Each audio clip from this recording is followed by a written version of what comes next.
I know I said it at the board meeting, and I may have been a little bit over the top, but the fact that we got zero findings, that means there is not that means there is not a single standard that we are not meeting. We are meeting every single standard. Now, does that mean that there is nothing upon which we can improve? No, no one's saying that. We can always get better. And we'll talk a little bit about that at the 920 session. But the fact that we were the only college in the, don't be fooled, every college got some kind of finding or recommendation. It may have been, milder or more nuanced, but we were the only ones that not a single thing that we need to improve in terms of meeting a standard. So that is not possible without you all. That's not possible without the ability to summon the collective will and focus to get that done. So I'm just very happy and very proud of that. And I want to say that that's going to be this is going to be the launching point.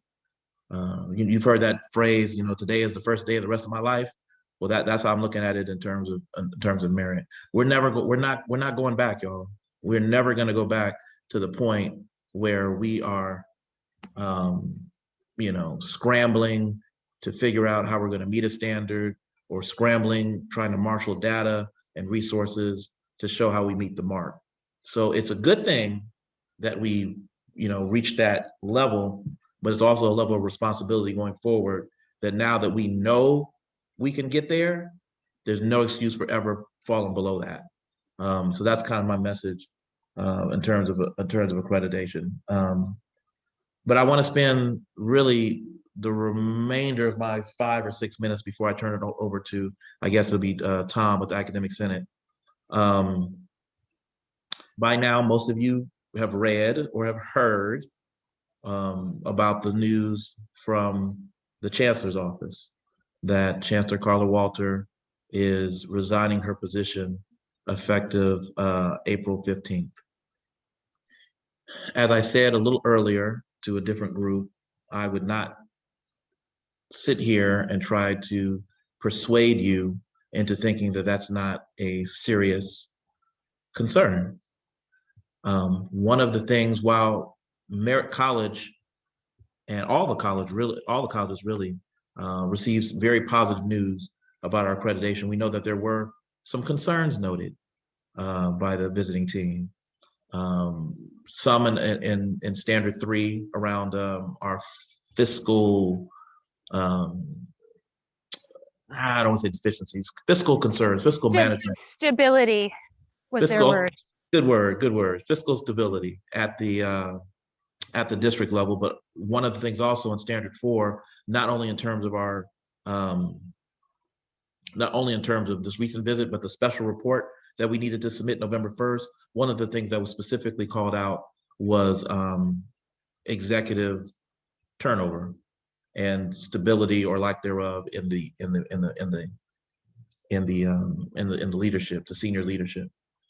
So it is a cold and hard fact that I have been here since my first day at Merritt College back in Peralta as president was January 7th, 2019.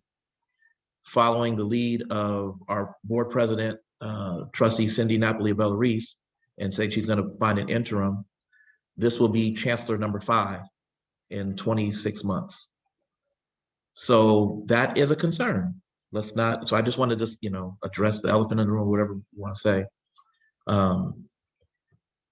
That is a concern. But here's the thing, as I said earlier, to the extent to which this college is going to remain stable, and this college is going to do everything that it needs to do to support the district and get us through accreditation, you can be confident that we're going to do that. The final accreditation report will be issued by the ACCJC sometime in June, okay? So I anticipate that we will have an interim chancellor before that date. The special report that we finished November 1st, and they were going to render a decision on that in January. They pushed that back to June as well, because there was no point in rendering a verdict on our special report in January when they were coming for the accreditation visit in March. So they're just kind of bundling all that together. So I don't want to speculate on what the ACCJC will say. I am confident, however, given the feedback that the visiting team gave to me and the feedback that the visiting teams have given to the other presidents, because we've all been in contact, the general consensus is that the colleges are doing a fantastic job, and the colleges are keeping things afloat despite the challenges that may be happening elsewhere. So I anticipate ACCJC taking that into consideration when they make a general decision about the future accreditation of the colleges.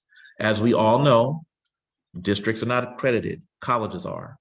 So ultimately, we need to work with the district to address the things that need to be addressed. And we're in the process, the district is in the process of doing that, and the colleges are helping them with that.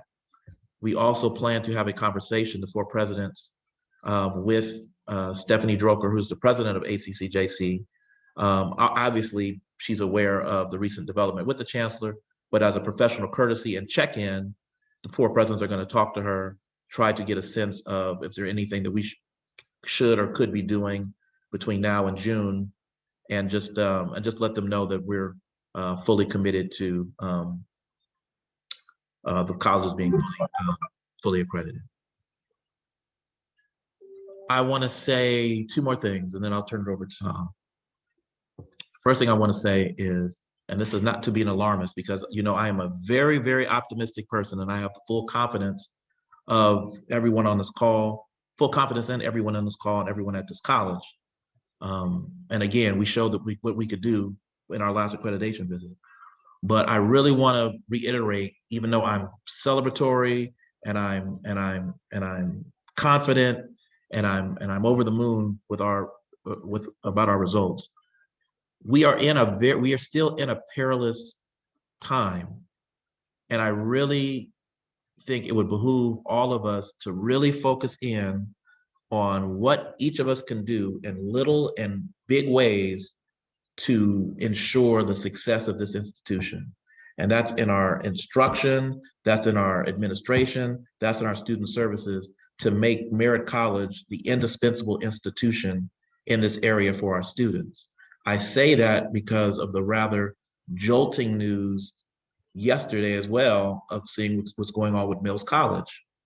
Okay, Mills College, I had a house down the street from Mills College. And when I was in college, I used to go study at Mills College. We won't talk about why I was up there, but that's 1852, guys. 170 years that institution has been here, and we see what's possible, given the fiscal winds and exigencies. And I'm not saying that again to be an alarmist or to say, oh, we're in trouble, or what that might portend for us. But what I am saying is, I think it brings into sharper focus the need to stay vigilant about our business. Because as I've said in closed company or private company, I don't care if there's no other school that exists in the Bay Area. Merritt has to be the last school standing. That's just my attitude. So the extent to which we can lean in, and just in every dealing that you have with a student, and everything in student services and everything in the administration, always keep the focus on how do we make Merritt the indispensable campus in this region. So I would say that. The last thing is, I don't know if you all saw, I don't know if you all saw the note that I sent out yesterday, but I really want to reiterate and underscore what's going on just in terms of the upswing. And it may not even be an upswing, and maybe this has always happened and now the media is just paying attention to it, of racial violence going on with our Asian and Asian American communities. As I said in the message, it's great to say, well, we stand with the communities and stop hate, all that. But what I also suggested is that we can do things like to ensure that in your peer circles, in your family circles, because we all, I mean, if we're gonna be real today, we all know that from time to time, we may come across people that we care about, who say things or do things that aren't in the spirit of what we need to do and who we need to be when we come together. I've had to tell some of my friends that we can't racialize it when it happens to us and rationalize it when it happens to somebody else. So in that spirit, not only, be supportive and be vigilant and things like that, but, check yourself and check the people around you to make sure that they're operating in a spirit of humanity and love. To that end, Dr. Hillary Altman has graciously offered to provide a space tomorrow from 2 to 3. If you're able to encourage students to attend, uh, just to kind of talk through some of the issues, that's available. Stephanie DeVito provided, in that link, provided some links for mental health. So I want to thank Stephanie DeVito for that. And at some point, and I have to find it, Jason Seals is doing some work in terms of looking at the relationship between African American and Asian American communities. And so there's some resources and some information he has. I'll find it at some point and put it in the chat so we can avail ourselves of that. So I said I wasn't going to be long-winded. I've taken up 15 minutes of the 40. I know we have our classified Senate and SEIU and PFT and Academic Senate and ASMC still to go. So I'll stop there. But I just want to say thank you. I want to say I'm proud of you, and I want to say that we should all just gird ourselves for the work to come. So is Tom here? I guess I'm supposed to be the MC. And coming next is I'm passing the baton, or someone from Classified, or Kim, if you want to go for PFT. How are we doing this, Maria? I'm sorry, I'm doing too much. No, that's fine. So I don't see Tom, but Tachera might be ready. Oh, Tachera on? Okay. I'll be quiet from here on out. I'll let you do it, Maria.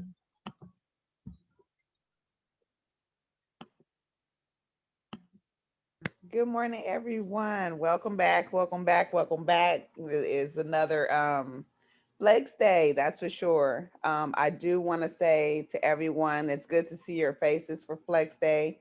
I know it's kind of early in the morning. Right now, my eyes are still trying to focus, but it's good to see everyone for Flex Day. As Dr. Johnson stated, I am happy as well that we've gotten through accreditation.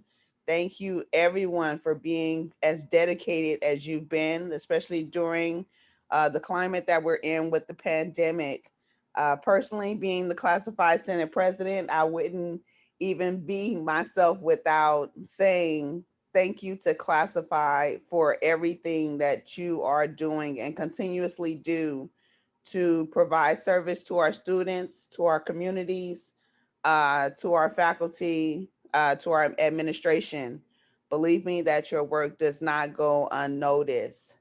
To our faculty, thank you also for everything that you are doing. I know the transition for many of you to go online has not been easy, but to see the resiliency, one thing I've always loved about Merritt since I was a student is that we've always had that family feeling, that family dynamic. So to see us, well, for me to see it all happen in a professional atmosphere now that I'm no longer a student, I'm an alumni, it's definitely a blessing. It definitely is. But as I said before, I am always proud of Merritt and what we do together. We're definitely not a perfect running machine, but we're a good, well-oiled run machine.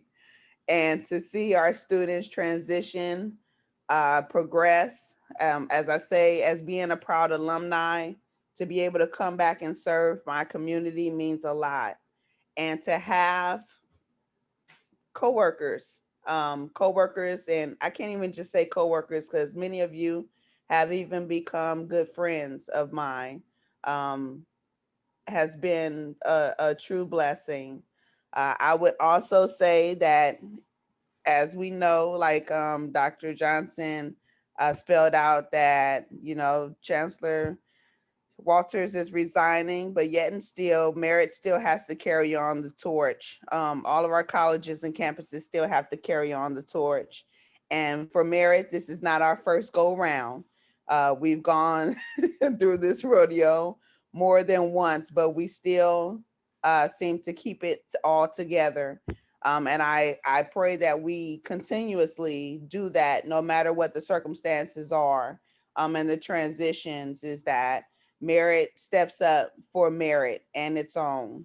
And I hope that we continue with that attitude. So as I say, as you enjoy your Flex Day activities, let's keep the spirit of family going. Let's keep always in reminder of our students come first. That's what we're here for. That's why we're all employed. It's because of our students and the communities that we serve. And let's keep up with the spirit, because with Merritt, I am a witness that we do change lives. Thank you. Thank you, Tichera. So I don't see Tom yet joining us, but we have Molly Sealand, union rep for classified. Good morning. I just have a few announcements. Basically, the Peralta chapter of SEIU has been putting their meetings online, and in order to attend tonight's or this afternoon's meeting at 4:30, you must RSVP to Roberto Gonzalez. You'll see his email earlier this week. We're going to be working on contract negotiations. The return to work has been a very big item on the agenda for both the union and Merritt College, who leads the charge. We're going to be holding chapter elections, so I hope everyone participates.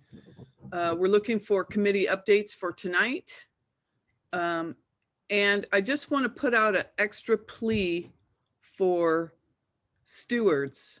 Merritt College is a very big institution, space-wise, and I think it would really serve us, or to use Dr. Johnson's, behoove us, to have a steward in each service area.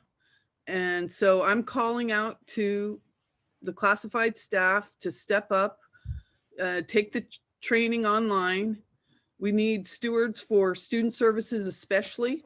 You're a very important part of the wheel of Merritt College. And it's important that we have representation in our student services, as well as all the divisions. So right now, Waduda Karim serves as a site steward, and myself, I'm the elected chief steward, and that's who's serving you at Merritt College for the Peralta chapter. So please, if you have it within you to keep serving your classified professionals, we need your help.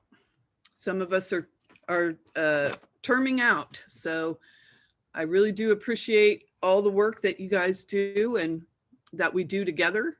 And yes, we are holding the district up at this point. So let's shoulder in and do the lifting.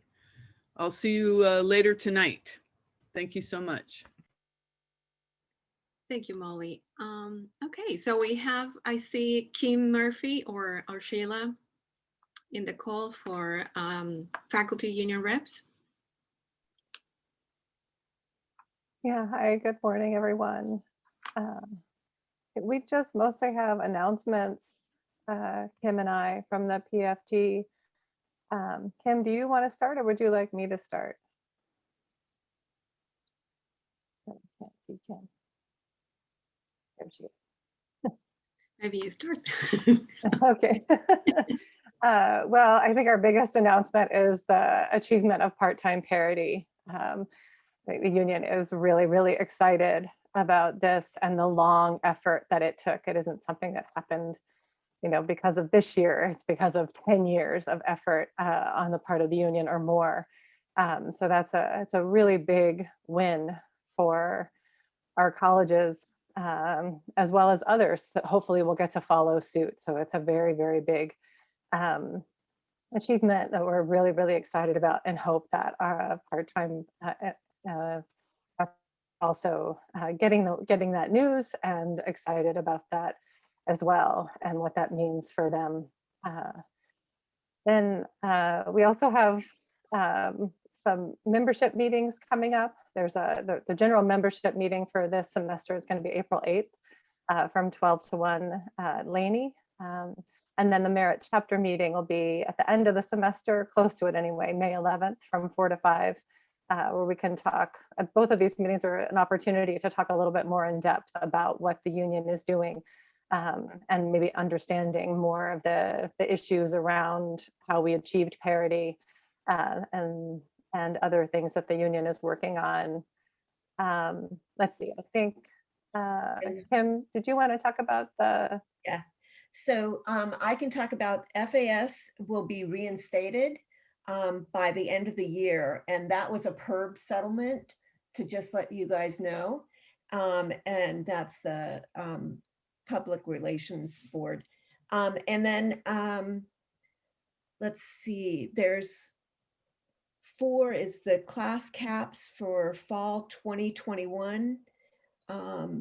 And transition stipends for spring 2021 are still in the works right now.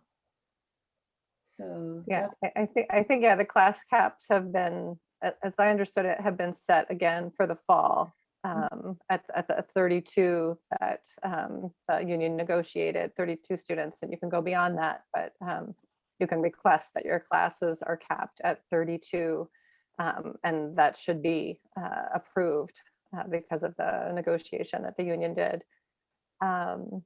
And then I think everything that's in the works right now in terms of negotiation is going to be affected by the announcement of the chancellor stepping down. So I think Union President Jennifer Shinelski really enjoyed working with Carla, and they had a really good relationship. I think she's as shocked as all of us are that with this news. So we'll be talking about it today at the exec meeting, I'm sure. And this is also, I think, very concerning in light of the special trustee issue and how that will play out. So the union is very aware and keeping that issue very close in our conversations and in the work that we're doing.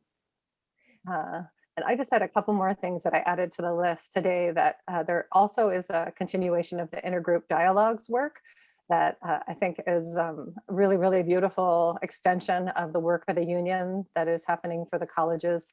So there's a meeting today from 5 to 6. Unfortunately, that interferes with our happy hour, the college happy hour. So I don't know if you'll have to make a tough choice there. But the intergroup dialogue work will continue. So it's not necessary to attend the meeting today, but I did want to announce that it's happening if you're interested. And then we are also, you may have already started receiving phone calls. Some of you, we're reaching out to kind of check in with members about how they're doing and seeing, really essentially how you're doing. And if there are any issues that you have questions about or would like some union support around or for us to address. So expect a call from either Kim or I or John Holmes, actually.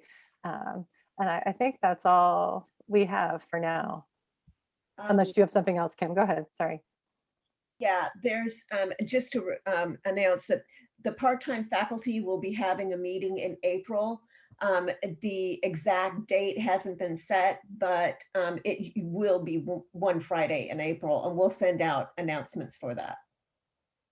That's it. Thank you, Kim and Sheila.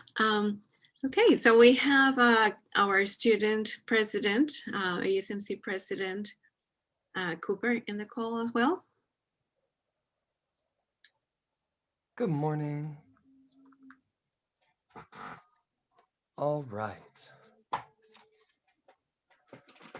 Welcome honored faculty, classified staff, and administration to another Flex Day. I appreciate you all for being here and toughing it out through so many hardships before and since the start of the pandemic. I want to start by saying the words I've prepared today are regrettably intended as critically as last Flex Day's words were intended inspirationally. That said, they come from no less than the deepest love, admiration, and trust in the hearts and minds of our community. Though I feel called to illuminate some things from the student perspective for all of our sakes. My time here at Merritt College and my experience as a student president have crossed paths with various concerning issues, ranging from ignorant to blatantly unethical, and from misguided to downright toxic. What has been a long-standing identity of equity, service, justice, and love is slowly being poisoned towards a culture of extreme loyalism, obstruction, neglect, and sometimes showmanship, where the two most paramount demands for transparency and accountability go ever unresolved. Our practices are beyond unsustainable as we spend more energy getting dangerously close to fabricating documents or evidence and controlling the narrative than it would take to actually resolve many of these issues themselves. Most pervasive is that culture of extreme loyalism, crushing out and avoiding intaking or promoting those who don't sing along, to the point that the image is so well maintained that many become implicit contributors to the problem as they express outrage and offense to these student cries for help from their oath-sworn elected spokesperson, much less anyone else. And an understandable defense, an understandable defense mechanism in a certain light, especially given how righteous our professional spirits and intentions are. It can be hard for anyone to digest feedback when they slip into creating results that are so counter to their intentions, but we all do. However, our student cries for help with these issues cannot be condemned as attacks. We give our students virtually no notice or context for their ability to take part in participatory governance, to engage their student reps, nor to take part in major oversight processes. Then, when their chosen representatives come to you, their purview is dishonored, as I'm treated like a madman for suggesting that 2 days' notice isn't enough time for a major student oversight and feedback opportunity like the ACCJC forum, and yet excuses prevail time and time again. The email, furthermore, was only sent out, the announcement, furthermore, was only sent out after I badgered for it over and over to happen, and finally sent screenshots of BCC having already sent out their ACCJC forum notice, all of which I predicted and urged well in advance that we don't do, because we all know how bad our communication and advertising standards are. This has been done to me, and I have been condemned time and time again. Had my request to fulfill basic FOI rights called violations, had my pursuit of due process called hostilities, and been twisted and painted in every manner of unfavorable light until putting too much energy into diplomacy or empathetic engagement of these issues stopped making sense. It has become no less than taking advantage of me. And the behaviors of this system have educated me into understanding that this is the one effective way to get things done around here from my position.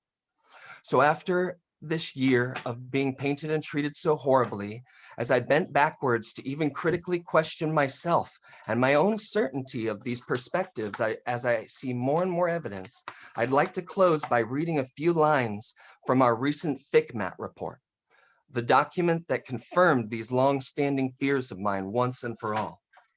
I'll wrap up real quick here. Staff interviews repeatedly indicated that the district has poor communication and operation practices, resulting in ineffective planning and a confrontational environment, but it's the student president, right? A confrontational environment that undermines successful interactions in accounting and budgeting. The district's poor communication and feeling of mistrust is related to a lack of accountability of staff at all levels. Interviewees freely discussed their lack of trust and a culture of favoritism, what I had called loyalism until reading this document, leading to poor morale and mistrust. In a public agency, employees are the custodians of public resources and should be expected to honor their public commitment by modeling the highest level of accountability at all levels of employment. Members of the leadership are models for other employees and therefore cannot be allowed to ignore directives or policies. Lack of accountability and accusations of favoritism have left employees questioning the ethics of district leadership. And I'll conclude by sharing one of my favorite systems of a habit thinker cards. Recognizes that a system's structure generates its behavior. But let's also remember that works both ways. Also, behavior generates a system structure. They feed back and forth, and it can be so easy to innocently fall into supporting these patterns. Please see our cry for help. See how much we want to support and advocate for all of you, knowing that our entire system and all of our bodies are interdependent. And please help us. Thank you, Cooper. So we had Tom has joined us, and if you want to end up the session then, Tom, good morning. Good morning. My apologies for being late. I didn't get home until about 10:30 last night.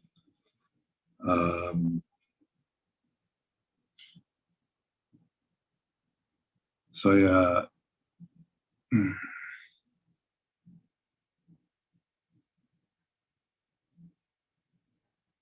I don't know. I just don't have anything right now. I'm just really tired. Sure. Yes. Thank you for joining us anyways this morning. So it's 9:11. Thank you everybody for attending this early morning session. And we have a lot of different activities.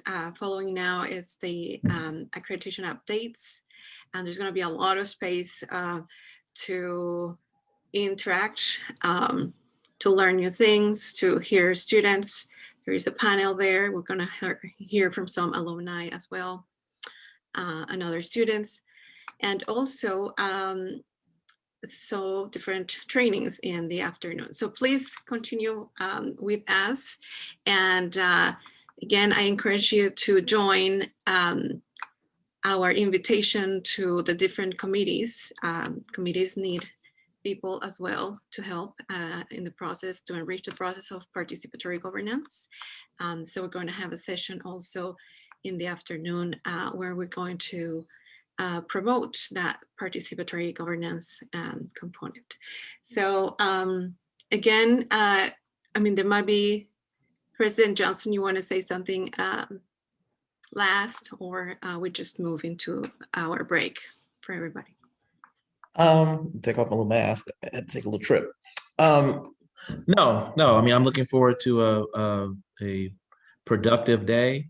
I appreciate the feedback and perspectives. This is a space where we do that. So we are not going to give short shrift to any perspective or any point of view. It's all very important and critical as we try to make our way moving forward. So take your little 10-minute break, or I guess 7-minute break now. Let me be quiet so I don't cut short the break. And then hopefully I'll see folks joining us at the 9:20 session. So see you in a bit. Wonderful. Yes. Thank you so much, everybody. See you at 9:20. Thank you.